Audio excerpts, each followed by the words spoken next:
안녕하세요. 반갑습니다. 9월 모의평가 해설 강의 6부를 시작을 하도록 하겠습니다. 6부에서는 선택 과목 중에 언어와 매체 해설을 합니다. 이번 언어와 매체, 이 언어의 경우에 기존에 이제 평가원이 보여줬던 그런 출제 경향, 그 전에 보여줬던 그런 경향을 다시 한번 뚜렷하게 잘 보여주고 있고요. 그 다음에 이제 매체 같은 경우에는 기존과 조금 이제 달라진 점이 있다고 한다면 한 세트에서 이제 4개의 문항이 출제된 것이 보입니다. 그리고 매체 자료도 최대한 다양화하기에 노력하고 있구나라는 것도 이제 보입니다. 그런 특징 유념해서요. 1시간 동안 또 열심히 함께 공부해 봅시다.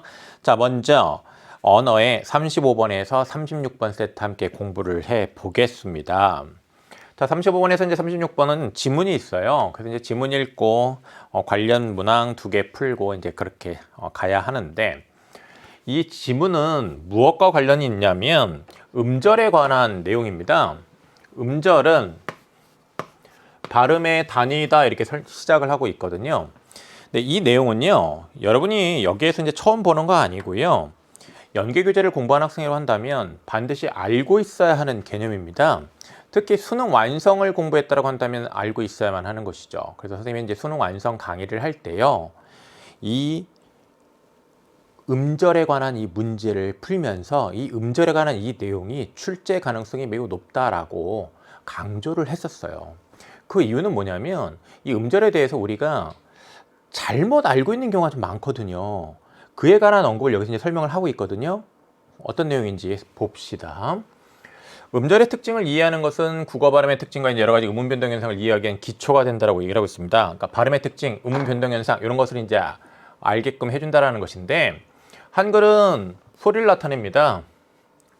한글의 표기랑 발음이 동일하다고 이제 생각하기 쉬운데, 소리 나는 대로 적은 것들도 있지만 그렇지 않고 원형을 밝혀 적은 것이 있습니다. 그래서 소리를 그대로 적는다는 원칙, 소리 나는 대로 적는다, 그것도 있지만 어법에 맞게 그 말의 원래 형태를 밝혀 적는 것이 있어요. 그게 이제 바로 의미를 효과적으로 전달하기 위해 하나의 의미는 하나의 형태로 고정하여 적는다. 어떤 하나의 형태가 있으면, 어떤 원형이 있으면 그걸 그대로 밝혀 적는 겁니다. 그 원칙도 있거든요. 그렇기 때문에 모든 표기가 소리 나는 대로만 적는 게 아닙니다. 그래서 표기가 실제 발음을 그대로 드러내지 않는 경우도 많죠. 예를 든다면, 자, 이 표기는요, 발음을 그대로 드러내지 않습니다. 이게 발음이잖아요. 그렇죠? 그렇다면 실제 발음은 그대로 드러내지 않는 경우 있다, 이렇게 어렵지 않게 이해할 수 있고요. 다음, 표기된 글자가 실제 발음과 다르더라도 우리는 실제 발음이 아니라 표기된 글자 하나하나를 음절이라고 인식하는 관습이 있다라는 것인데, 다시 써야겠네. 이거 하나하나를 그냥 음절이라고 이렇게 생각을 하게 되는데, 사실은 이거의 실제 음절은 이거예요. 이 발음, 소리 나는 것, 발음의 단위입니다. 그래서 요 발음이 이루어지는 요것을 음절로 이해를 해야 되거든요. 끝말잇기도 이러한 관습을 규칙으로 하여 이루어지는 놀이이다. 네, 표기를 기준으로 해서 끝말잇기를 많이 하는 경우가 많잖아요. 그런데 발음의 특징을 이해하기 위해서는 표기가 아니라 발음을 기준으로 음절을 인식을 해야 된다라는 겁니다. 이렇게 발음을 기준으로 음절을 인식하지 않는 경우가 많기 때문에 선생님이 수능 완성에서도요, 이 음절에 관한 이 내용 중요하다 강조했었고요. 그리고 이제 선생님이 수능형 그런 문항을 출제하는 데 있어서도 이 음절 가지고 그래서 이제 최근에 또 문제를 내기도 했었습니다. 자, 그러면 또 이어지는 걸 봅시다. 발음을 기준으로 할 때 우리말의 음절은 4가지 유형으로 나뉜다라는 얘기를 해요. 자음과 모음의 결합 방식에 따라서 모음 하나로만 이루어져 있는 음절이 있을 수 있죠. 그죠? 이거랑 같은 거잖아요. 모음 하나로만 이루어져 있죠. 그 다음에 자음, 모음. 네, 그 다음에 모음, 자음. 네, 모음과 자음. 그 다음에 자음, 모음, 자음. 자음, 모음, 자음. 이런 식으로 이렇게 4가지 유형이 있을 수 있는데, 이런 각 음절 유형은 표기 형태 그대로 나타나는 경우도 있지만, 축하. 자, 이렇게 축하와 같이 표기 형태가 음절 유형을 그대로 나타내지 않는 경우도 있다. 네, 음절 유형은 지금 뭐냐면, 여기 추는, 자, 첫 번째 음절은 자음 더하기 모음입니다. 음절 유형은 자음 더하기 모음이에요. 근데 지금 표기되어 있는 걸 보면 표기되어 있는 것은 자음, 모음, 자음으로 되어 있잖아요. 이 차이를 여기서 여러분이 이해를 해야 했습니다. 네. 자, 그 다음에 그런데 우리말에는 음절의 구조에 제약이 존재한다 이런 얘기를 해요. 음절 구조의 제약. 이 음절 구조의 제약과 관련해서 이제 초성의 이응이 올 수 없다라는 얘기를 합니다. 근데 초성의 이응이 올 수 없어요. 그래서 초성의 이응이 있는 경우 없습니다. 그러면 선생님, 이건 뭐죠? 이거 여기에 이 이응은 형식적으로 쳐놓은 거죠? 이거는 이거랑 같은 겁니다. 초성의 이응 올 수 없는 거예요. 그 소리 나는 음가 있는 이응이 올 수 없습니다. 근데 이제 종성에는 올 수 있죠. 그리고 이제 또 어떤 제약이 있을 수 있냐면 종성에는 기역, 니은, 디귿, 리을, 미음, 비읍, 이응만 올 수 있는 제약이 있죠. 요 7개의 자음만 종성에서 소리가 납니다. 그래서 종성 자리에 올 수 없는 자음이 놓여 발음할 수 없으면 다른 자음으로 교체되죠. 평파열음화가 많이 일어납니다. 그래서 이 평파열음이 아닌 것들이 평파열음으로 이제 많이 바뀌죠. 네, 그래서 뭐 예를 들어서 피읍이 비읍으로 바뀐다. 네, 티읕이 디귿으로 바뀐다. 시옷이 디귿으로 바뀐다. 키읔이 기역으로 바뀐다. 이런 경우 많습니다. 그렇죠? 이거 비읍으로 발음됩니다. 부억 기역으로 발음됩니다. 그러죠? 자, 이렇게 종성에서 이런 음절의 끝소리 규칙이라고 흔히 얘기하는 평파열음화가 일어납니다. 선생님은 평파열음화라는 개념으로 이제 설명을 할게요. 종성 자리에 올 수 없는 자음이 놓여 발음할 수 없으면 다른 자음으로 교체되는 음운 변동이 일어나 발음이 가능해진다라고 되어 있는데, 네. 방금 전에 여기 적어줬던 요 세 개가 평파열음인데, 파열음 중에 평음 예사소리죠.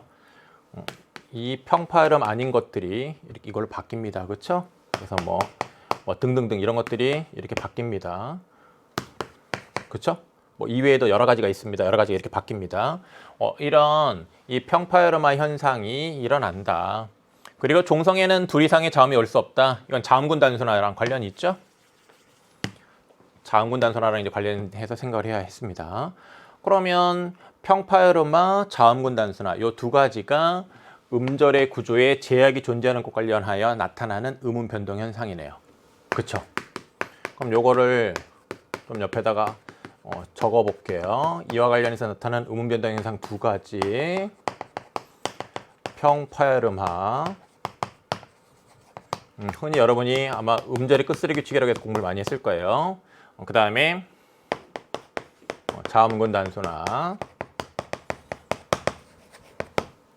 음절의 끝소리라는 그 개념은 사실 과거에 오래전부터 이제 쓰던 개념인데 사실은 아주 정확하게 좀 맞아떨어지지 않는 측면이 있어서 이게 좀 더 적확한 개념이라고 생각을 해요. 그래서 이 개념을 씁니다. 그다음에 이제 이어지는 걸 보면 두 개의 자음이 놓이게 되면 둘 중 하나가 탈락하는 음운 변동, 자음군 단순화죠. 한편 음절 구조 제약과 관계없이 일어나는 이제 음운 변동도 있다라고 됐는데, 네, 관계없이 일어나는 음운 변동도 있습니다. 이런 음절 구조 제약과 관계가 있는 것으로 이 두 가지를 제시하고 있고요. 관계가 없는 것으로 여기서 예를 들면 이렇게 니은이 첨가되는 걸 얘기를 하고 있습니다. 여기 지금 복합어에서 앞말이 자음으로 끝나고 뒷말이 이나 반모음 이로 시작하고 있으면 이렇게 니은이 첨가되죠. 네, 니은 첨가와 관련하여 여러분 이 니은 첨가가 일어나는 조건 잘 이해하고 있을 거예요. 복합어고요. 즉 합성어나 파생어에서 일어나는 것이고 이렇게 앞말이 자음으로 끝나고 그 다음에 이제 뒤에 말이 이나 반모음 이로 시작하고 있으면 니은 첨가되죠. 그래서 이거 어떻게 발음합니까? 생연필이잖아요. 여기에 니은 들어가잖아요. 니은이 들어가는 이유가 앞말 자음으로 끝났고 뒷말이 이어 반모음 이로 시작하고 있습니다. 그죠? 네, 이런 것들에 대해서 여러분 이제 다 알고 있어야 합니다. 자, 그러면 이제 지문을 받고요. 35번을 봅시다. 이 35번을 이 언어 문제 중에는 가장 많이 틀렸을 것 같아요. 그래서 이제 이런 문제 혹시 자기가 무엇을 잘 못해서 잘 몰라서 틀렸는지 혹은 어떤 실수를 했는지 잘 체크를 해야 되겠습니다. 기억에 따라 실증은 싫다는 의미를 효과적으로 전달하기 위해 첫 글자 형태를 고정하여 표기한 예이다 라고 되는데, 그쵸? 안 바뀌고 그 형태로 고정되어 있는 게 있어요. 그 기본형의 형태. 그 기본형의 형태. 자, 요 형태를 고정해서 쓴다라는 것이죠. 여기에 있습니다. 즉, 이 단어가 나타내는 그 의미를 그대로 효과적으로 딱 보면 알 수 있게끔 요 첫 글자의 형태를 고정하여 표기를 했죠. 네. 요 1번 선택지에 대한 판단을 또 잘 못했을 것 같긴 한데, 요걸 떠올려 가지고 판단을 잘 했어야 되겠고요. 지문에서 이제 이 근거를 짚으면 밑줄치에 있는 기억에 하나의 의미는 하나의 형태로 고정하여 적는다. 요 싫다가 나타나는 요 의미, 요 형태로 고정해서 적었다. 이렇게 생각해서 판단해야 했습니다. 2번, 니은에 해당하는 예로 북소리와 곡물을 들 수도 있다고 되는데, 표기가 실제 발음을 그대로 드러내지 않는 경우라고 되어 있는데, 여기에 이 시옷은 된소리 나잖아요. 그래서 북소리잖아요. 북소리. 된소리 일어나는 조건, 요 평파열음 3개 뒤에 된소리 짝이 있는 예사소리는 된소리로 바뀝니다. 된소리 짝이 있는 예사소리는 몇 개 있죠? 5개 있어요. 기역, 쌍기역이 있습니다. 디귿, 쌍디귿 있습니다. 비읍, 쌍비읍이 있고요. 시옷. 그쵸? 이런 식으로 된소리 짝 있는 예사소리들은 된소리를 바뀝니다. 그래서 북소리죠. 요거는 북물이고. 그러면 발음이랑 표기랑 일치하지 않습니다. 그러니까 표기가 실제 발음을 그대로 드러내지 않는 경우에 해당되는 거 맞죠? 네. 3번을 보면 디귿에 따라 끝말잇기를 할 때 나뭇잎 뒤에 잎새를 연결할 수 있다고 되는데, 디귿을 보면 표기된 글자 하나하나를 음절이라고 인식하는 관습. 표기된 글자 이것 자체를 이제 음절이라고 인식을 하게 되면 여기 끝소리가 피읍이기 때문에, 요 끝소리가 요 입이기 때문에, 요 음절 제일 끝음절이 입이기 때문에 그거에 이어지는 말로 요거를 이제 제시를 한다라는 거죠. 그렇다면 이것도 역시 이제 적절하겠고요. 4번을 보면 리을의 구분에 따르면 이런 얘기를 하는데, 리을, 모음, 자음모음, 모음자음, 자음모음, 자음, 이 네 가지 유형 중에 이제 하나. 강과 복은 같은 음절 유형에 해당하지만 이라고 되는데, 이것은 자음, 그 다음에 모음, 그 다음에 종성에 있는 이응은 음가가 있습니다. 그렇기 때문에 이건 자음이죠. 그 다음에 복도 자음, 모음, 자음입니다. 그렇다면 같은 음절 유형에 해당이 됩니다. 근데 여기 목과 이 목, 자, 이 두 가지가 있는데, 요 두 가지는 발음이 어떻게 됩니까? 앞에 것도 발음이 목이고 요 뒤에 것도 요 자음근 단순화에 따라서 발음이 목입니다. 그렇다면 둘 다 자음, 모음, 자음의 유형에 해당이 됩니다. 그러면 서로 다른 음절 유형에 해당하는 것이 아니다라는 것이죠. 4번이 답인데, 이 4번에 대해서 뭔가 판단을 잘 못했다고 한다면 요 음절에 대한 이해를 잘 못한 것이죠. 음절의 개념은 발음의 단위입니다. 그렇기 때문에 요 음절은 요걸로 생각을 해야 되는 거예요. 이 음절이라는 것의 개념 자체를 수능완성에도 잘 공부를 해서 알고 있었다 하면 이 문제 절대로 틀리지 않았을 겁니다. 그게 중요한 거예요. 그래서 우리 연계교재에 있는 것들 여러분 꼼꼼하게 일단 잘 공부를 해야 하겠습니다. 알겠죠? 5번을 보겠습니다. 미음에 해당하는 예로 북어를 해당하지 않는 예로 강변을 줄 수 있다고 되는데, 미음은 뭡니까? 표기 형태가 음절 유형을 그대로 나타내지 않는 경우라고 되어 있는데, 네, 여기 이 북어는 발음이 이겁니다. 그러면 요 표기 형태는 이 발음을 통해서 알 수 있는 음절 유형을 그대로 나타내지 않았습니다. 그대로 나타내지 않았는데, 이거는 발음도 이거예요. 그러면 이 발음을 표기로 그대로 나타냈잖아요. 그러면 표기 형태가 음절 유형을 그대로 나타내지 않은 경우, 음절 유형을 그대로 나타낸 경우, 그렇다면 미음에 해당하는 예, 미음에 해당하지 않는 예 적절합니다. 5번에 대한 판단도 잘 했는지 꼭 체크합시다. 5번 같은 것도 판단하는 연습을 잘 해서 여러분이 수능을 봐야 됩니다. 그래서 이제 이 문제에서 특히 중요한 선택지 3개가 1번, 4번, 5번이 되겠습니다. 유념하고 36번 보죠. A를 바탕으로 할 때 보기의 A2에 대한 설명으로 이제 적절한 것은 이라고 얘기를 하고 있습니다. 음절구조 제약과 관련 있는 의문 변동으로 이 두 가지를 여러분이 이제 생각을 했어야 됩니다. 지금 여기 A 같은 경우에는 디귿이 지읒으로 교체가 되고 있는데 국외음하죠. 이거는 음절구조 제약과 관련 있는 게 아니에요. 그럼 음절구조 제약과 관련된 교체가 한번 일어난다? 관련된 게 아니에요. 이 두 가지여야죠. 국외음하잖아요. 그 다음에 이건 어떻게 됩니까? COC 평파열음인 디귿으로 먼저 바뀝니다. 디귿으로 바뀌고 그 다음에 이제 비음화까지 일어나서 옴만 되는 거잖아요. 그러면 요 음절구조 제약에 따른 교체가 한번 일어납니다.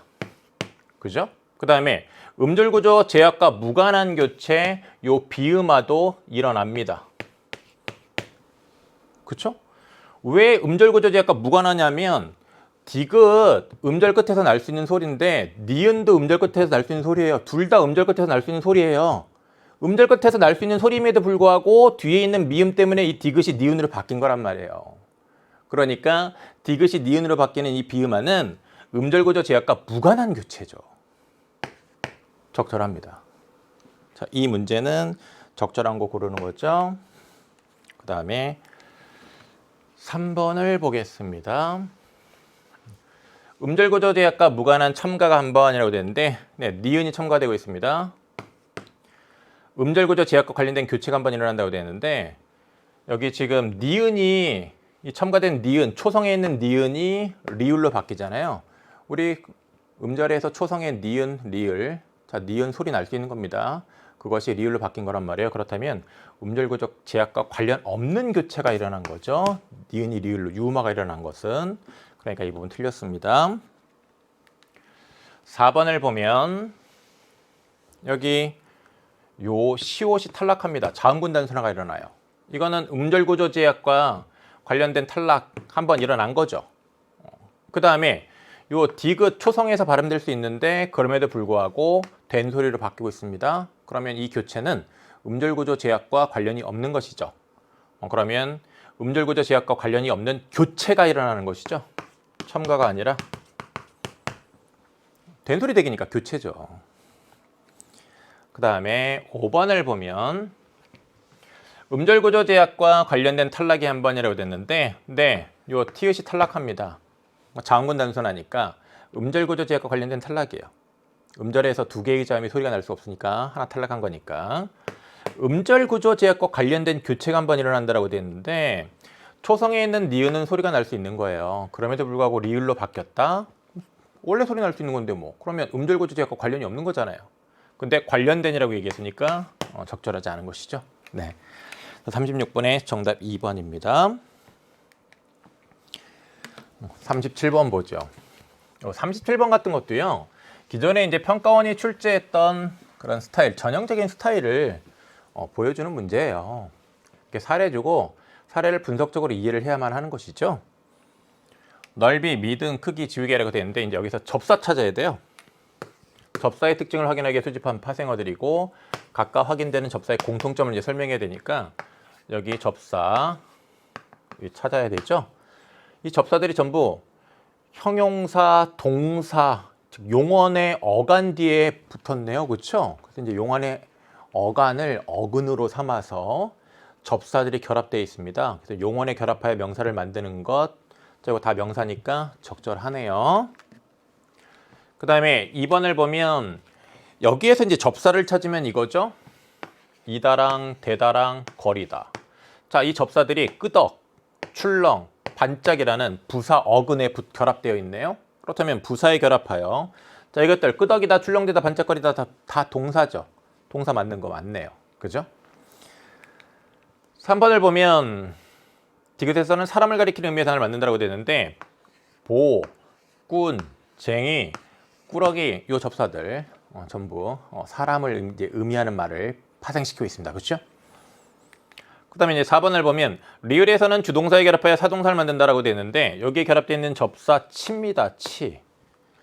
밀다. 밀치다. 의미 차이가 뭐죠? 밀다에 치가 들어가면 밀치다. 밀치다 하면 미는 것보다 좀 센 거 아니에요? 즉 치가 강조의 뜻을 더하고 있습니다. 여기에 치는 사동사를 만드는 치가 아니에요. 여기에 리는 사동사 만드는 거 맞아요. 입히다도 입게 하다라고 해석을 하면 이것도 이제 사동사를 만드는 거 맞아요. 그 다음에 여기 뜨리다가 있는데 이 뜨리다도요 강조의 의미를 더하는 접사예요. 강조의 의미를 더하는 접사입니다. 그래서 뭐 떨어뜨리다, 밀어뜨리다, 뜨리다. 그렇기 때문에 사동사를 만드는 거 아닙니다. 답 4번이네. 그 다음에 5번을 보지요.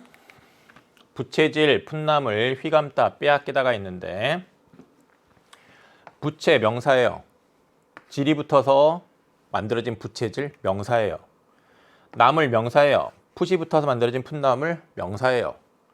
휘감다, 감다 동사예요. 여기에 휘가 붙어서 만들어졌는데 역시 동사예요. 빼앗기다, 빼앗다의 기, 피동전미사가 붙어서 만들어졌는데 역시 빼앗다 동사지만 빼앗기다도 동사예요.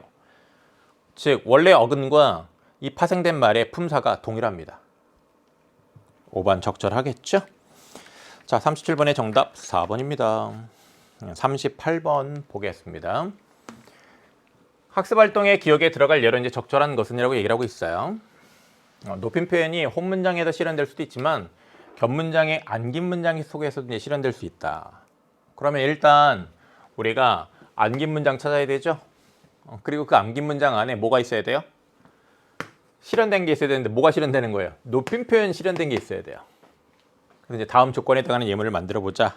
자, 예문 만들기인데, 자 여기 이제 이 조건을 보면 안긴 문장에서의 주체 높임의 대상이 아는 문장에서 주어로 실현된 견문장이라고 되어 있습니다.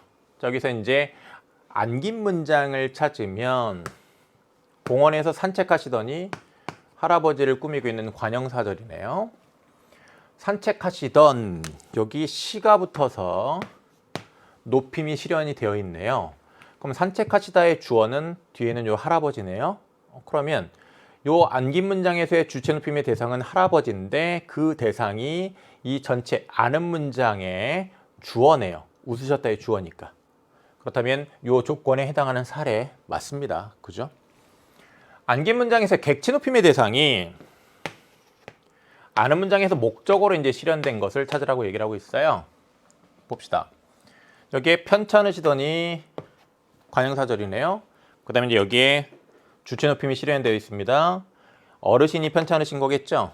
그러면 요 높임의 대상이 아는 문장의 주어네요. 주체 높임의 대상이 아는 문장의 주어예요. 그럼 이거에 해당되는 거 아니죠? 그 다음에 2번도 볼까요? 고향에 계신 부모님을 집으로 모시고 왔다라고 되어 있습니다. 그럼 여기서 이제 안긴 문장을 찾으면 고향에 계신이네요. 오빠는 모시고 갔다니까. 그러면 여기에 이 계시다가 높임을 실현하는 건데 주체 높임을 실현하는 것이죠. 그 높임의 대상이 아는 문장의 목적어입니다. 그러면 역시 기억에 들어갈 내용이 아니죠. 기억에 들어갈 게 아니죠. 여기서는 객체 높임의 대상이어야 됩니다. 여기서는 주체 높임의 대상이에요. 그죠? 3번을 보면 나는 할아버지께서 선물을 주신 날짜를 아직도 기억해 라고 되는데 나는 기억해. 아는 문장이고 여기 안긴 문장은 할아버지께서 선물을 주신이네요. 그러면 여기는 지금 요 할아버지께서 선물을 주신 날짜인데 여기 지금 요 주시다의 높임의 대상. 요 높임의 대상은 요 주어예요. 주체 높임이에요. 이 날짜가 높임의 대상이 아니에요. 3번의 예문이 기억에 들어갈 예가 아니죠. 그 다음에 4번을 보면 누나는 다음 주에 인사를 드릴 할머니께 편지를 썼어요. 누나는 할머니께 이제 편지를 썼어요. 다음 주에 인사를 드릴 이렇게 되는 것이죠. 그러면 인사를 드리다. 요 드리다가 이제 높임을 실현하고 있는데 요 높임의 대상은 할머니입니다. 할머니께 인사를 드리는 거죠. 부사어고요. 그 부사어가 지금 아는 문장에도 부사어로 실현되어 있습니다. 객체 높임의 대상이 아는 문장에서 목적어로 실현돼야 돼요. 그래서 이 객체 높임의 대상 할머니 맞는데 그 할머니가 아는 문장에 부사어로 실현되어 있기 때문에 기억에 들어갈 것으로 적절하지 않은 것이죠. 그렇게 딱 판단했어야 돼요. 그죠? 그 다음에 5번을 보면 형은 동생이 찾아뵈려던 선생님을 학교에서 만났습니다. 동생이 찾아뵈려더니 관형사절이네요. 찾아뵙다. 요게 이제 높임을 실현하는 것이죠. 객체 높임을 실현하는 겁니다. 요 목적을 높이는 거예요. 목조가 선생님이네요. 그러면 이 선생님이 높임의 대상인데 이 선생님이 이 아는 문장에서 목적어입니다. 그러면 객체 높임의 대상이 아는 문장에 목적어로 실현되어 있습니다. 답 5번이네요. 그죠? 이렇게 딱딱 사례를 분석적으로 따져서 답을 잘 골랐어야 되고요. 이 과정을 원활하게 잘 수행했는지 확인하면 되겠습니다. 39번 보지요. 보기에 기억미음에 해당하는 예로 적절하지 않은 것은 이라고 얘기를 하고 있어요.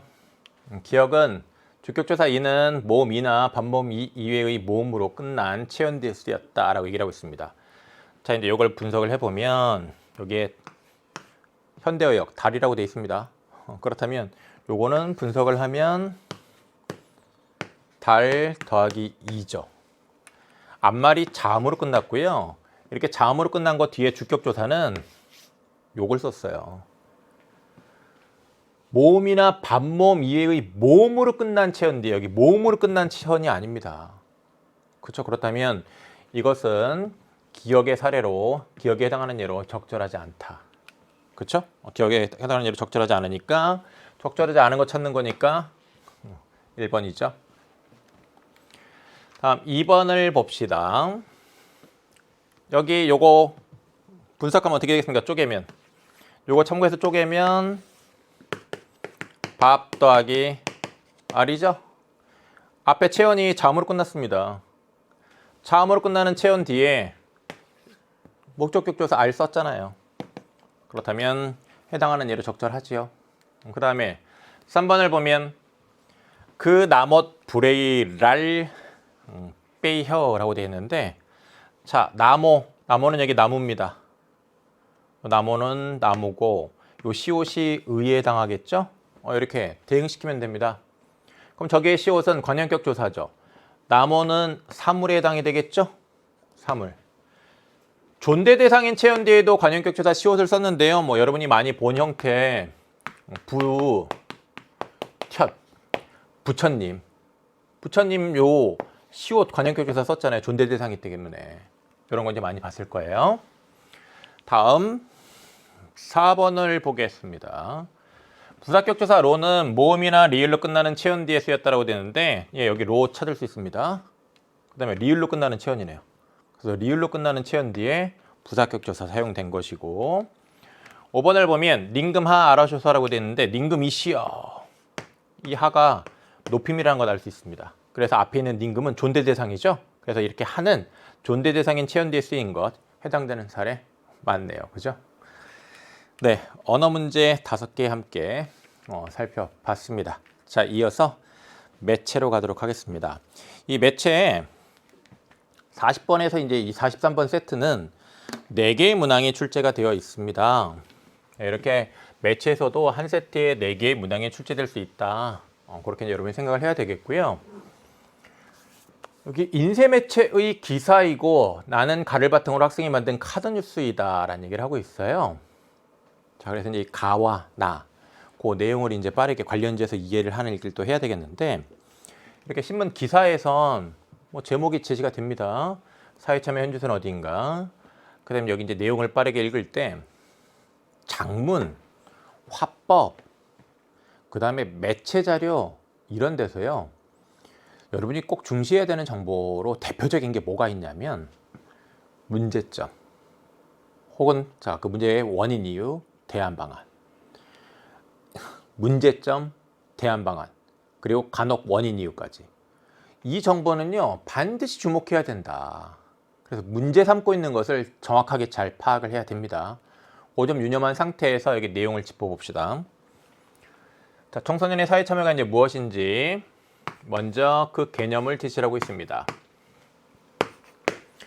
청소년이 사회문제나 정치문제에 관심을 갖고 의사결정에 참여해 영향력을 이제 행사하는 것이다 라는 얘기를 해요.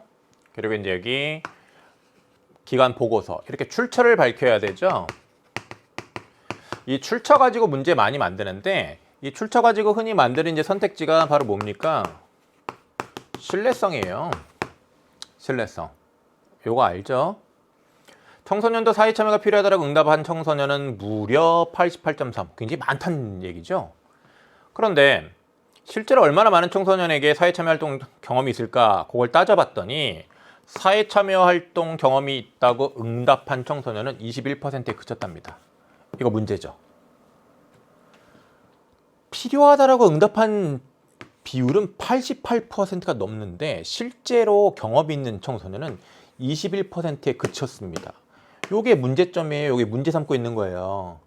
요런 정보를 주목을 해야 되는 거예요. 다른 것보다 특히. 그래서 또 이어지는 걸 보면 전문가들은 청소년이 주도하는 사회 참여 활동 기회가 부족하여 참여가 확산되지 못하고 있다고 지적한다라고 되는데 참여 활동 기회가 부족하다. 이 문제의 원인 이유잖아요. 그럼 원인 이유를 주목해줘야죠. 기관을 중심으로 참여 활동이 기관을 중심으로 운영되기 때문에 활동을 확산해 나가는데 한계가 있다. 원인 이유예요. 문제점과 관련해서 이거 주목해야 되는 거예요. 그리고 이제 대안 방안으로 뭐냐면 의사결정 과정에 이런 청소년이 능동적으로 참여할 수 있는 사회적 분위기가 만들어져야 된다라는 얘기입니다. 이게 이제 방안에 해당하는 내용이니까 또 주목해야 될 내용이 되는 것이고요. 그리고 밑줄 쳐있는 이제 미음 보면 김모 학생이 이제 얘기한 것인데 사회 참여 활동 경험하면서 배운 거 많은데 지속적으로 참여할 수가 없었다. 네, 그럼 지속적으로 참여할 수 없어서 이 부분도 문제점과 관련이 있으니까 역시 주목해줘야 되는 것이죠. 자, 이런 매체 자료 읽을 때 어떤 내용 요소 주목해야 되는지 이해했죠? 수능에서도요, 특히 이런 기사문과 관련해서 매체 자료 제시됐을 때 문제점, 원인 이유, 대안 방안에 해당하는 그런 핵심적인 말을 빠르게 짚으세요. 그럼 문제 잘 풀 수 있을 겁니다. 자, 그 다음에 여기 뭐 마지막 문단이 있는데 마지막 문단에서는 이제 교수의 말을 직접 인용을 하고 있는데 사회참여 활동의 의의를 제시하고 있네요. 민주시민으로서의 자질을 갖추는 데 도움이 된다. 사회참여 활성화를 위해 기관 중심의 청소년 참여와 청소년 주도가 된 사회참여가 함께 이루어지는 방향으로 나아간다. 이건 이제 대안 방안에 관한 내용이니까 이것도 아울러 주목을 해줘야 되겠습니다. 그다음에 이제 나를 보죠.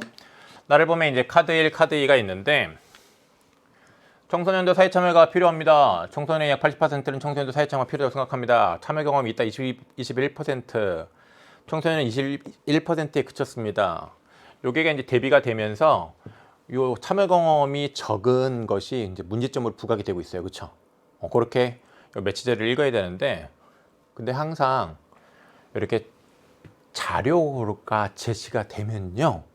요 자료에 출처가 있는지를 항상 습관적으로 확인하세요. 출처가 있는지 꼭 습관적으로 확인합니다. 이 출처 가지고 선택지 많이 만들거든요. 알겠죠? 그럼 여기 카드 1, 카드 2에는 출처가 없어요 지금. 그거 문제죠? 자, 그 다음에 카드 3, 카드 4를 보면 카드 3은 기관을 중심으로 이루어진다라는 그런 어떤 문제의 원인 이유에 해당하는 내용 나와 있고요. 여기에는 이제 어떤 대안 방안에 관한 내용이 나와 있습니다. 기관 중심의 활동, 청소년 주도적 활동 이것들이 함께 이루어져야 된다는 얘기죠. 그래서 함께 이루어지는 방향으로 나아가야 합니다. 자, 이렇게 매체 자료 봤습니다. 이제 문제를 봅시다. 가나를 수용할 때 유의점으로 가장 적절한 것은 이라고 얘기를 하고 있는데 가는 다양한 이론을 종합하여 해결 방안을 마련하고 있으므로 이론에 대한 왜곡이 없는지 확인해야 한다라고 했는데 가에 다양한 이론을 종합해 해결 방안을 마련하고 있습니까? 우리 해결 방안으로 주목한 말들이 뭔데요? 해결 방안으로 주목한 거 밑줄 치는 리을 있는데 청소년이 의사결정 과정에 능동적으로 참여할 수 있는 사회적 분위기가 만들어져야 한다. 그 다음에 거기 김 교수 말 인용한 거 보면 사회 참여 활성화를 위해 기관 중심의 청소년 참여와 청소년이 주도가 된 사회 참여가 함께 이루어지는 방향으로 나아가야 한다. 이런 것들이 어떤 대안 방안으로 이제 관련해서 제시가 되어 있는 것인데 그런 것들이 다양한 이론을 종합한 거예요? 에이, 아니잖아요. 그런 내용 없습니다. 제시된 정보 중 출처를 밝히지 않은 것이 있으므로 신뢰할 수 있는 정보인지 확인해야 된다고 되는데 카드 1과 카드 2에 자료를 제시를 하고 있는데 출처가 없죠. 출처 꼭 습관적으로 확인해 버릇 하세요. 가에는 출처 나와 있나요? 가의 1문단의 세 번째 줄 보면 기관 보고서, 2문단의 두 번째 줄 보면 기관 통계 자료라고 요 카드 1, 카드 2와 관련된 그런 그 자료에 출처를 밝히고 있습니다. 가에서는 출처를 밝혔는데 나에서는 안 밝혔네. 출처를 밝히지 않은 거는 신뢰할 수 있는 정보인지 확인해야 됩니다. 그렇죠? 그러니까 이제 답이 2번인 거예요. 그렇죠? 3번. 나는 의견이 대립하고 있는 상황을 다루고 있으므로 나의 의견이 대립하고 있는 상황을 다루고 있지 않잖아요. 이런 얘기 없잖아요. 가와 나는 예상되는 반론에 반박하고 있지 않아요. 가와 나는 작성자의 주장이 나열되고 있지 않아요. 가와 나에서 글쓴이는 이 가의 글쓴이의 어떤 입장을 생각을 해보면 추론을 해보면 결국 청소년이 사회 참여 활동을 많이 할 수 있도록 해야 한다라는 것인데 뭐 그런 주장을 나열하고 있습니까? 그런 거 없잖아요. 그죠? 41번 보도록 하겠습니다. 나를 제작하는 과정에서 반영된 학생의 계획으로 적절하지 않은 것은 하고 있는데 카드 1에는 가의 보고서에 담긴 사회참여 필요성에 대한 청소년의 인식을 보여주기 위해 청소년이 말하는 이미지를 제시하겠군이라고 되는데 네, 청소년이 말하는 이미지 있는지 확인하면 돼요. 카드 1에 청소년 말하고 있습니까? 교복 입은 학생이 말을 하고 있네요. 카드 2에는 가의 사회 참여 활동을 경험해본 청소년의 비율을 그래프로 시각하여 문제 상황을 드러내야겠군이라고 되는데 그래프가 문제 상황을 드러내는지 확인하면 돼요. 그래프를 봤더니 참여 경험이 있는 학생들이 적다라는 것을 우리가 문제점으로 파악할 수 있습니다. 그렇다면 이건 역시 적절하네요. 그 다음에 3번을 보면 카드 3에는 가의 기관 중심의 사회 참여를 선호하는 청소년의 경향을 드러내기 위해 자, 청소년이 기관 중심의 사회 참여를 선호한다는 걸 문제 삼았습니까? 가에서는요. 청소년이 기관 중심의 사회 참여를 선호한다. 그걸 문제 삼고 있는 게 아니라 가의 산문단을 보면 현재의 청소년 사회 참여 활동이 기관을 중심으로 운영되고 있다. 그래서 활동 확산해 나가는데 한계가 있다는 걸 문제 삼고 있습니다. 이거는 가의 내용과 일치하지 않죠? 부합하지 않습니다. 그렇다면 당연히 이것이 적절하지 않겠죠. 답을 골랐어야 되는데 이런 식으로 제시되어 있는 매체 자료랑 내용이 일치하지 않는다라는 걸 잘 판단해야 되는데 좀 더 빨리 판단하기 위해서는 좀 더 정확하게 판단하기 위해서는 처음에 매체 자료를 읽을 때 이것의 출제 요소를 정확하게 잘 짚어야죠. 지금 이것의 출제 요소는 뭡니까? 문제 삼고 있는 것을 가지고 이 문제 삼고 있는 것을 정확하게 파악했느냐를 물은 거잖아요. 그렇죠? 기관 중심의 사회 참여를 청소년이 선호한다는 걸 문제 삼고 있지 않아요. 이런 거를 매체 자료에서 정확하게 빨리 읽어내야 한다. 명심. 다음 4번 보죠. 카드 4에는 가의 청소년 사회 참여 활동의 두 가지 유형이 서로 조화를 이루는 이미지를 제시해야겠군이라고 되는데 카드 4를 보면 기관 중심의 활동, 청소년 주도적 활동 이것들이 이제 손을 잡고 있습니다. 그 말은 결국 두 가지 유형이 서로 조화를 이루어야 한다는 걸 보여주는 이미지죠.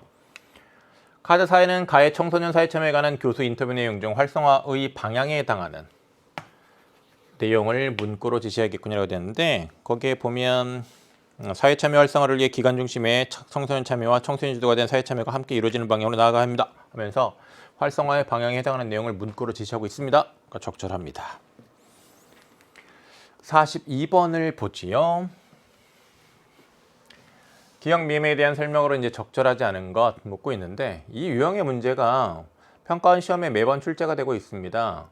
이것은 이제 매체 언어의 사용에 대해서 검토해서 정확하게 이제 혹시 잘못된 게 있으면 잘 쓸 수 있느냐 뭐 이런 것들을 이제 수행할 수 있는지를 묻고 있는 문제인데 매체 언어에는 여러 가지 이제 종류의 그런 언어가 있습니다. 대표적인 게 문자 언어, 그 다음에 그림, 뭐 사진 이런 거 다 매체 언어가 돼요. 그래프 이런 거 다 매체 언어가 되는데 특히 이렇게 이제 문자 언어와 관련해서 어떤 어법적인 요소를 끌어다가 문제를 내는 경우가 이제 많이 계속해서 이제 출제되고 있습니다. 그거 좀 유념해서 이런 유형의 문제 안 틀리게끔 여러분들이 연습을 좀 해줘야 되겠는데 의문형 종결 어미를 활용하여 라고 되어 있습니다. 청소년의 사회 참여 현주소는 어디인가? 네, 니은 가 의문형 종결 어미를 사용하고 있습니다. 가 글의 화제를 드러내는 제목을 질문의 형식으로 지시하고 있는 거 맞죠? 그 다음에 니은을 보면 무려가 쓰여있습니다. 무려 88.3%에 달한다. 오, 많다는 느낌이에요. 그렇죠? 그렇다면 부사 무려를 사용하여 청소년도 사회 참여가 필요하다고 응답한 청소년의 비율이 높다. 이 비율이 높다라는 걸 강조하고 있는 거 무려 맞죠? 그 다음에 디귿을 보면 청소년이 주도하는 사회참여활동계가 부족하여 참여가 확산되지 못하고 있다라는 얘기를 하고 있습니다. 여기에 이 부족하여 할 때 붙어있는 이 연결어미 여는요, 까닭이나 근거를 나타내는 겁니다. 이게 부족한 까닭에 참여가 확산되지 못하고 있는 것이죠. 근데 까닭이나 근거, 그런 까닭으로 지금 설명하지 않고 앞절의 내용이 뒤절 내용의 목적에 해당함을 나타내고 있다. 목적에 해당함을 나타냅니까? 틀린 설명이죠. 정답 3번. 피동표현을 활용하여 행위의 주체보다는 행위의 대상인 사회적 분위기에 초점을 둬서 서술하고 있다고 되는데, 이렇게 피동표현을 사용하면 주체보다는 행위의 대상 초점을 두는 겁니다. 요거 피동표현의 효과로 기본적으로 알고 있어야 되는 것입니다. 그래서 거기 확인을 해보면 사회적 분위기가 만들어져야 한다. 만들다라는 행위의 대상이 사회적 분위기예요. 그 행위의 대상인 사회적 분위기가 주어로 쓰여가지고 지금 요 사회적 분위기에 초점을 뒀다고 말할 수 있는 것이죠. 4번 적절합니다. 요 4번 관련된 내용을 잘 이해를 해야 돼요. 그 다음에 이제 미음을 보면 사회 참여 활동을 경험하면서 배우는 것이 많지만 지속적으로 참여할 수 없어서 아쉬웠다고 인용해놨네요. 인용 표현입니다. 이거는 사회 참여 활동을 경험한 학생의 어떤 소감, 아쉬움을 얘기를 한 것이죠. 그렇다면 5번 적절하네요. 그죠? 자, 43번으로 가도록 하겠습니다. 요 43번은 작문 문제로 치자면 자료의 활용 방안의 적절성을 판단할 수 있는지를 묻는 것이랑 거의 유사한데, 봅시다. 카드뉴스 보안 방향을 고려할 때 카드 A, 카드 B의 활용 방안으로 가장 적절한 것은 이라고 얘기를 합니다. 이렇게 카드뉴스를 가지고서 문제를 출제하는 게 요즘 근래 여기저기서 이제 볼 수 있습니다. 그래서 여러분이 앞으로 볼 어떤 시험에서도 이제 카드뉴스에 관한 이런 문제가 나올 수 있을 텐데, 우리 학교 학생을 대상으로 하는 캠페인에 활용하기에 이제 나의 카드 A, B를 추가했다고 합니다. 그럼 이제 카드 A, B가 어떤 내용인지를 확인을 하면 돼요. 카드 A의 내용. 왜 사회참여활동을 하지 않나요? 사회참여활동을 하지 않는 이유에 대한 얘기가 나와 있네요. 사회참여가 어렵게 느껴져서. 그럼 요 어렵게 느껴지는 거를 좀 해결을 해야 사회참여가 늘어날 수 있겠네요. 그 다음에 이제 카드 B에서 이제 다루고 있는 것은 사회참여 어렵지 않습니다. 주변의 문제부터 하나씩 차근차근 대안 방안에 관한 내용이 나와 있네요. 그렇죠. 그러면 여기서는 이제 사회참여활동, 청소년 사회참여활동 어떤 그 참여한 비율이 적은 그 문제와 관련하여 어떤 원인 이유와 관련 있는 내용을 제시하고 있다고 볼 수가 있겠고, 요거는 그 문제와 관련하여 어떤 대안 방안을 제시하고 있다고 볼 수 있겠습니다. 무엇을 할 수 있는지, 우리 학교 쓰레기 분리 배출 캠페인, 우리 학교 앞 신호등 설치 건의, 이런 것들에 대해서부터 할 수 있다는 얘기죠. 그럼 선택지를 보면 나에서 청소년의 사회참여가 필요한 이유는 언급하지 않았으므로 라고 얘기를 하고 있는데, 나의 카드뉴스를 보면 청소년의 사회참여가 필요한 이유 제시되어 있지는 않네요. 그럼 여기 뒤에 보세요. 카드 A를 활용하여 그 이유를 보여준다고 되어 있는데, 그럼 카드 A에 청소년의 사회참여가 필요한 이유가 있어야 돼요. 근데 사회참여가 필요한 이유가 아니라 사회참여 활동을 하지 않는 이유죠. 그러니까 이것은 적절하지 않겠습니다. 2번을 봅시다. 나에서 청소년 주도의 사회참여 기회가 부족함을 지적하였으므로 라고 얘기를 하고 있는데, 청소년 주도의 사회참여 기회가 부족하다라는 것, 나를 보면 기관을 중심으로 이루어진다, 이런 얘기가 있습니다. 카드 A를 활용하여 우리 학교 학생들의 사회참여 이유를 제시한다라고 되는데, 카드 A에 우리 학교 학생들의 사회참여 이유가 나와 있나요? 지금 여기 사회참여 활동을 하지 않는 이유가 나와 있는 거잖아요. 그렇다면 역시 2번도 적절하지 않다. 3번도 보면 결국 제시되어 있는 것과 이제 관련이 있다 없다 빠르게 판단해야 되는 것인데, 청소년 사회참여 확산이 어려운 이유를 언급하지 않았으므로 라고 되는데, 청소년 사회참여 확산이 어려운 이유 카드 3에 보면 그 이유가 언급되어 있습니다. 그렇다면 언급하지 않았다라는 것, 이것은 나의 내용과 관련하여 적절한 설명이 아니에요. 카드 A를 활용하여 그에 대한 우리 학교 학생들의 생각을 보여준다라고 되어 있는데, 지금 이 앞부분이 틀렸잖아요. 그래서 이제 3번 답이 안 되겠죠. 4번. 나에서 사회참여가 청소년에게 미치는 영향을 강조하였으므로 라고 되어 있는데, 청소년의 사회참여가 청소년에게 미치는 영향을 나에서 이제 강조를 했느냐? 지금 나에서는 강조하고 있지 않습니다.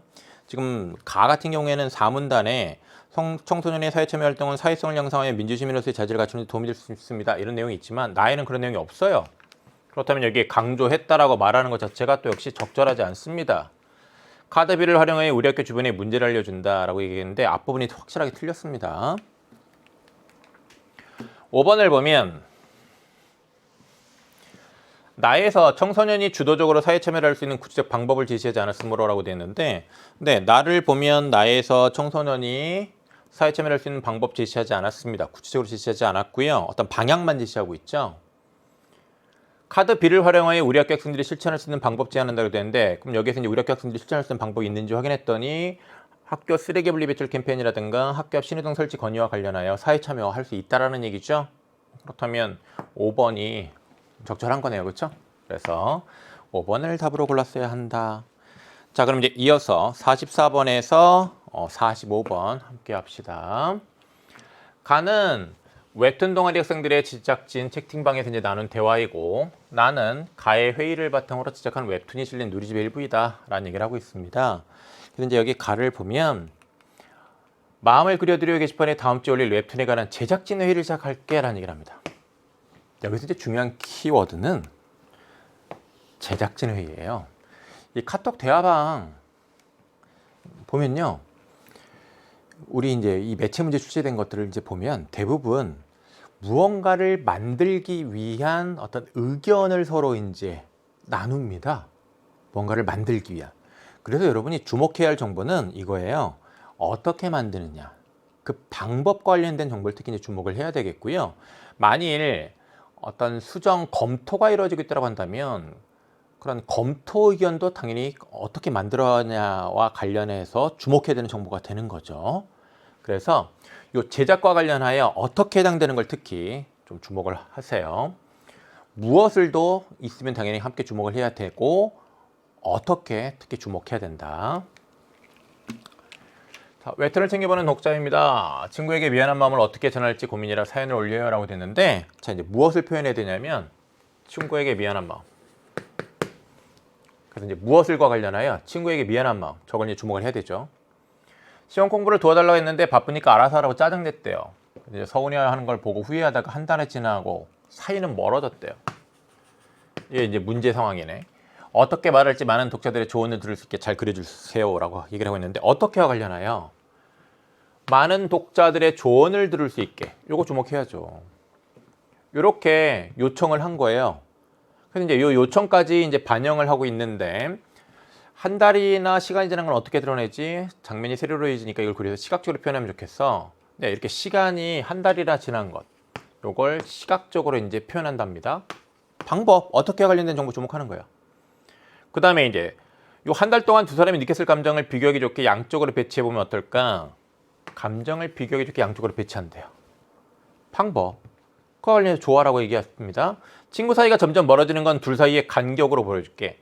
이렇게 멀어지는 건 둘 사이의 간격으로 보여준다는 얘기는 간격이 점점 멀어진다는 얘기네요. 역시 또 어떻게 관련된 내용입니다. 주목해줘야 되는 거예요. 그 다음에 이제 하진의 말을 보면 그러자 대화는 말풍선에 쓰고 속마음은 표정이나 몸짓에서 드러나게 해야겠지라는 얘기를 합니다. 대화는 말풍선, 속마음은 표정이나 몸짓 이렇게 얘기하고 있고 그래도 사연을 보낸 학생이 느낀 감정들은 다른 방법으로 좀 더 분명하게 표현해주는 얘기를 하면서 많은 독자들의 조언을 듣고 싶다고 했으니 자, 요 요청을 수용을 하고 있습니다. 그래서 마지막 부분에 말풍선과 문구를 활용해서 유도해줘 라고 요 앞에 그 요청 반영해 가지고 이제 웹툰 그린다는 걸 여기서 알 수 있겠고 회의한 걸 토대로 그려볼게요. 웹툰 끝에 사연 게시판 주소 링크도 올릴게. 사연 게시판 주소 링크 요것도 이제 있다라는 얘기네요. 댓글 봤어? 친구 입장에서 말해보려는 의견이 또 있어. 별점이 높은 것을 보니 독자들의 평가가 좋네. 이 댓글 관련하여 제작진이 또 이런 얘기를 하고 있네요. 그렇죠? 난 좋은 날님 댓글 보니 뿌듯해서 수고했어. 뭐 이런 얘기를 합니다. 그 다음에 이제 나를 봅시다. 나의 매체 자료를 보면 여기 이제 제작한 웹툰이 있습니다. 12번째 사연이고요. 시험 공부 좀 도와줄래? 했더니 바쁘니까 알아서 해 한 게 이제 나타나 있습니다. 아 후회돼 하면서 이제 여기 점점 이제 이 두 사람 점점 간격이 멀어지고 있습니다. 그렇죠? 이렇게 표현이 되어 있고요. 그 다음에 이렇게 세로로 시각적으로 한 달이라는 시간이 흘렀다는 거 표현되어 있고요. 미안해서 어쩌지라고 감정 표현되어 있고요. 이런 몸짓 이런 표정, 뭐 몸짓 이런 것으로 감정이 또 이제 드러나 있습니다. 속마음이 드러나 있습니다. 감정, 그다음에 이런 속마음, 표정이나 몸짓으로 드러나 있네요. 그다음에 여기 풍선, 말풍선 비워놨습니다. 여러분이라면 친구에게 미안한 마음을 어떤 말로 전하겠어요? 댓글로 적어주세요라고 이렇게 만들어놨네요. 그다음에 여기 하이퍼링크 있습니다. 그죠? 자, 이제 이런 구성 요소 이렇게 주목하는 읽기 했으면 됐고요. 그다음에 여기 이제 댓글을 보면 많이 서운했지 미안해라고 이제 친구 입장에서 그 빈칸 말풍선 채울 수 있다는 얘기고요. 정말 후회되고 미안하더라 이렇게 솔직히 말하는 거 추천하는 학생도 있네요. 그죠? 그리고 이제 솜사탕 파도 솜사탕이 반응을 보였고 그에 대해서 파도가 다시 댓글 달기도 했습니다. 고민 사연을 그래서 공유하는 것이 너무 좋아요. 왠지 제 얘기하는 것 같기도 하는 이런 댓글도 있네요. 그다음 이제 날짜도 각각 있고요. 이제 문제를 봅시다. 가나에 대한 이해로 적절하지 않은 것은 이라고 이제 묻고 있는데, 가는 웹툰 제작자가 웹툰을 제작하기에 사연 신청자의 요청을 반영할 수 있음을 보여준다라고 되어 있는데, 네, 요청 반영하고 있는 부분이 있으면 되는 거잖아요. 그래서 이제 마지막 하진의 말을 보면, 그리고 많은 독자들이 조언을 듣고 싶다고 했으니 마지막 부분에 말풍선과 문구를 활용해서 유도해줘. 그래 하고 이제 우주가 또 얘기한단 말이에요. 그것은 결국은 사연 신청자의 요청을 반영했다는 거 아닙니까? 적절합니다. 가는 웹툰 제작자가 나의 댓글이나 별점을 통해 웹툰의 독자가 보인 반응을 확인할 수 있음을 보여준다 라는 얘기를 하고 있는데, 네, 지금 거기 가의 매체 자료의 끝부분에 하진 우주 주역이 댓글에 대해서 서로 얘기하고 있는 것, 그 부분에 주목했으면 요 2번 선택지 적절하다는 판단 당연히 금방 할 수 있죠. 3번을 보면 나는 웹툰의 독자가 댓글로 서로 공감하며 상호작용하고 있음을 보여준다 라고 되는데, 네, 냥냥이 말하고 있고요. 파도가 정말 후회되고 미안하더라고 감정을 솔직히 말하는 것을 추천. 나는 그렇게 해서 화해했어요 라고 했더니 솜사탕이 맞아요.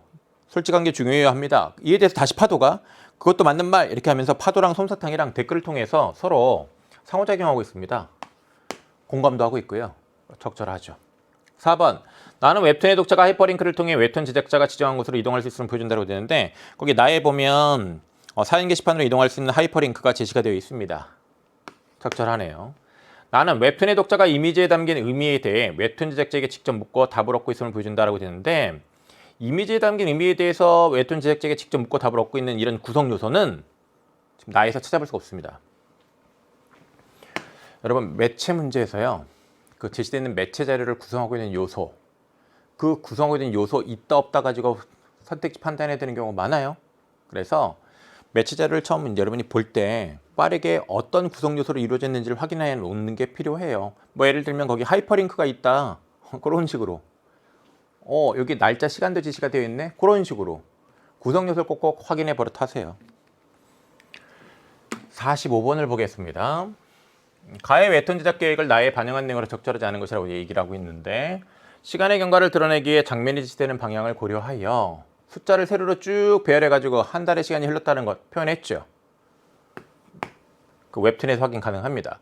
한 인물이 겪는 두 가지 사건을 비교하기 위해 화면을 세로로 분할하여 인물의 행동 변화를 나란히 보여줬다고 했는데, 한 인물이 겪는 두 개의 사건이 아니잖아요. 왼쪽은 도와달라고 한 친구고 오른쪽은 그걸 거절한 이 사연 요청자입니다. 그렇다면 사연 신청자입니다. 그렇다면 한 인물이 겪는 두 가지 사건을 비교하기 위해서 화면을 세로로 분할한 게 아니에요. 이 부분이 적절하지 않잖아요. 그래서 요 2번이 답이 되겠고, 멀어지는 친구 사이를 시각적으로 보여주기 위해서 인물들 사이에 이제 여백을 두고 있고 아래로 내려올수록 점차 간격이 벌어지고 있어요.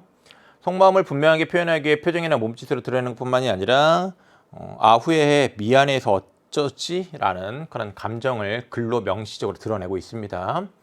많은 독자들의 조언을 유도하기 위해 말풍선을 의도적으로 비우고, 네, 말풍선 거기 비워놨습니다. 그리고 이제 거기 빈칸에 들어갈 어떤 조언, 참여를 유도를 하고 있고요.